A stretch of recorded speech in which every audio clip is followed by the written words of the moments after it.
Bintou est étudiante en Master 1 de mathématiques à l'université Félix Houphouët-Boigny de Cocody. En cette fin de matinée, elle doit participer aux travaux dirigés. On va considérer la fonction f de x définie par cette expression-là. Sur un effectif de 50 étudiants, la faculté compte moins de 10 filles. F de x admet un maximum global. C'est que peu de jeunes filles s'intéressent à la filière mathématiques et informatique. C'est un peu difficile, c'est pas toujours facile même, mais quand on est déterminé, on y arrive. À peine la vingtaine révolue, Bintou ambitionne d'être ingénieure en statistique. Elle invite les jeunes filles à s'intéresser davantage aux sciences et à la technologie. J'encourage toutes les jeunes filles qui veulent vraiment faire les filières scientifiques, surtout les maths, à venir. Ici, ce n'est pas des génies. Si certains ont réussi, si nous sommes là, nous sommes à l'aise, plein de filles peuvent le faire. Ida, son professeur, est docteur en informatique, un métier qu'elle exerce en toute fierté. Je suis très contente en dispensant mes cours que la connaissance passe grâce à la collaboration entre moi et mes étudiants.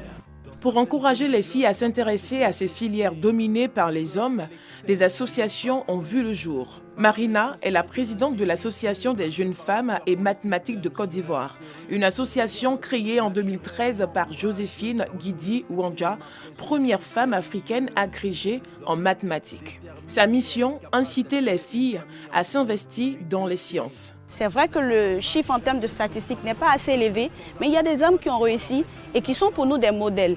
Et nous aussi, on veut être des modèles pour des autres jeunes filles, nos petites sœurs, et leur dire que tant qu'elles ont l'amour des sciences et qu'elles veulent réussir, elles peuvent réussir. Christelle est étudiante en Master 2 de physique au département des sciences des structures, de la matière et de la technologie. Depuis 2016, elle dirige également l'association Sciences et Technologies au féminin à l'université de Cocody. Ce jour, elle a une réunion avec ses condisciples. À l'ordre du jour, le bilan de la composition du premier semestre. Sa mission reste la même, encourager les filles à ne pas baisser les bras. L'objectif de l'association, c'est de faire en sorte, par nos sensibilisations, qu'il y ait assez de femmes dans les sciences. Pour l'année académique 2019-2020, seulement 12% des filles ont été enregistrées en licence, 6% pour le master et 3% pour le doctorat à l'UFR des Maths Info. Une présence féminine jugée trop faible par le professeur Adjé Assou, doyen de l'UFR des mathématiques. Ça, c'est un problème qui vient de tout le système éducatif ivoirien. Parce que pour venir à l'UFR de mathématiques informatiques, il faut disposer d'un bac C, d'un bac E ou d'un bac D. Or, quand vous voyez la proportion d'élèves qui passent le bac, il y a un très faible taux de scientifiques. C'est ce qui explique cela.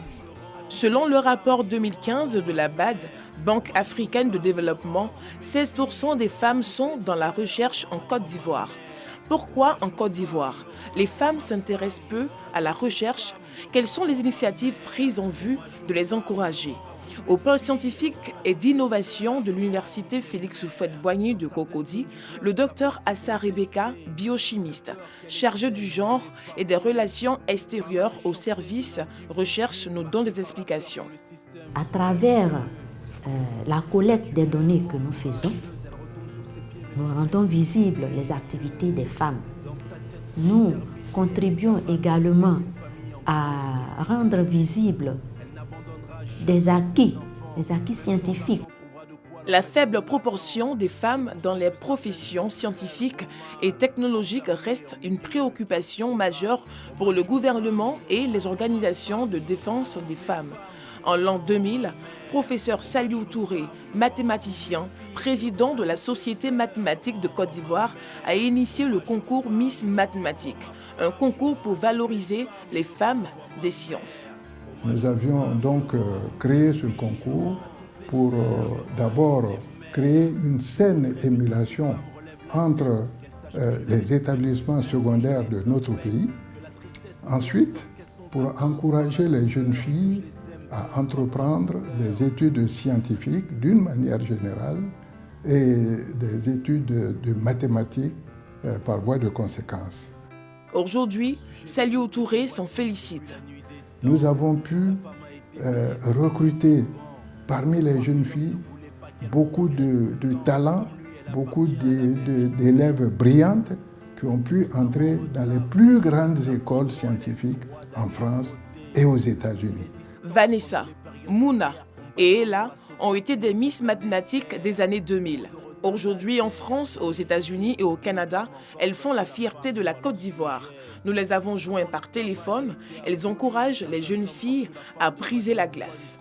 Les jeunes filles puissent avoir en tête qu'elles sont maîtresses de leur destin. Il ne faut pas rester dans des idées reçues. Il faut se battre pour ce qu'on aime. Hello everyone. Le concours Miss Math, accompagné de la formation que nous avons reçue pour les Olympiades panafricaines, ont renforcé en moi ce désir que je nourrissais depuis toute petite. Une très belle initiative, une très belle promotion des sciences. Par ailleurs, le concours vient avec beaucoup de questions. Il faut donc réfléchir vite, être assuré de ses réponses. Bintou, Vanessa, Mouna et Ella nous renvoient un même message. Aucune filière n'est réservée aux hommes. À force d'acharnement pour le travail bien fait, courage et abnégation, les femmes peuvent elles aussi réussir dans le domaine des sciences. Le 8 mars, Journée des droits de la femme, est une autre occasion pour véhiculer ce message.